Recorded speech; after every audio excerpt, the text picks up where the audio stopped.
Hello there, welcome to Everything Coptic. We inadvertently have a series on leadership and speaking about topics within what it means to be a good leader. I'm speaking mainly about service, but these could be applied to other areas. And I think I myself, I read books on leadership and books on other things besides the experience I've had serving.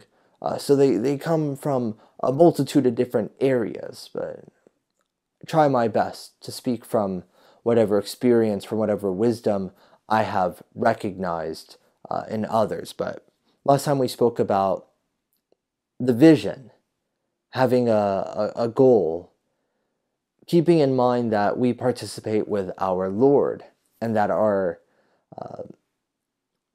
service must be prayerful. And we hinted about decisions, and that's what we said we were going to speak on, but then it seemed like we spent more time on the vision of service. So now let's go deeper into the topic of decision making within service.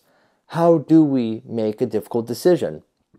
For example, decisions like, they can be very nuanced decisions, such as what serving goes in what class? What lessons do we have if we're preparing a curriculum? How do we prepare a lesson?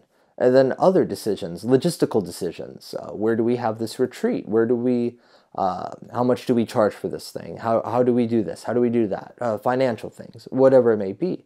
You can see there's a lot of decisions. There's decisions on Bible studies. There's decisions on whatever it may be. A plethora of different things within service we constantly need to have in mind. Do we read this book? Do we read that book? You can see, even now as I'm thinking about it, there's a lot of things, and we need to press on such decisions.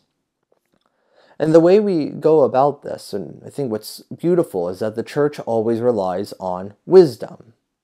Church always relies on wisdom from its elders. So thank God if you are in a position of being younger, always go and seek advice. And I think for many that might be difficult.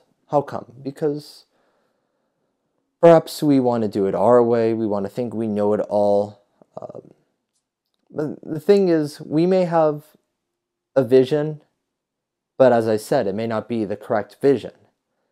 It may not have been done with prayer. It may not have been done considering the Lord. And maybe it has been, but we need to understand there are those who are experienced.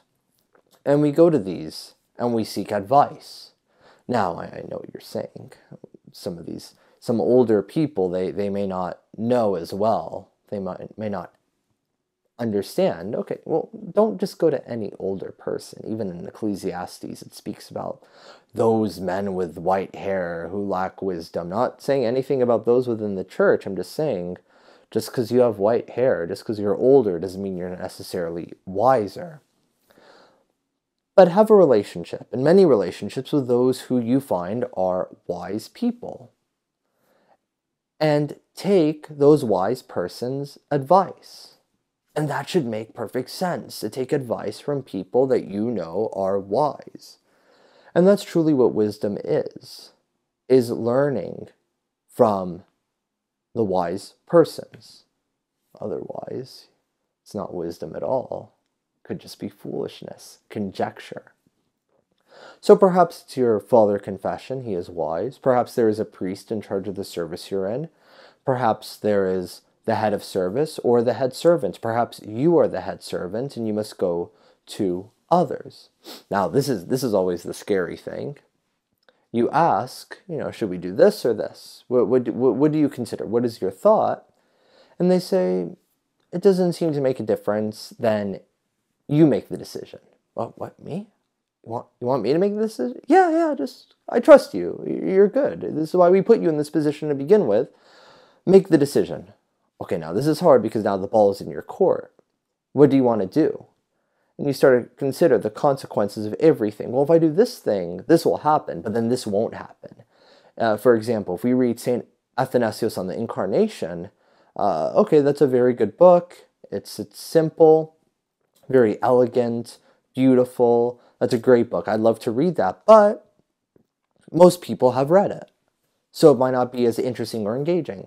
Oh, well, what if we read St. Cyril of Alexandria's Scholia on the Incarnation? This book is excellent, it's amazing, and not a lot of people have read it, but it's incredibly difficult, or I suppose it is.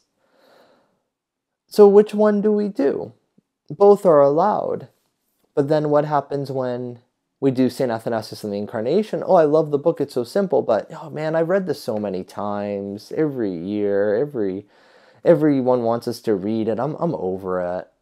Verse, oh yeah, let's do St. Cyril, Scholia and the Incarnation. Oh, this is so cool. I've never read this before. Oh wow, it's so interesting. I didn't even know Cyril wrote on this topic.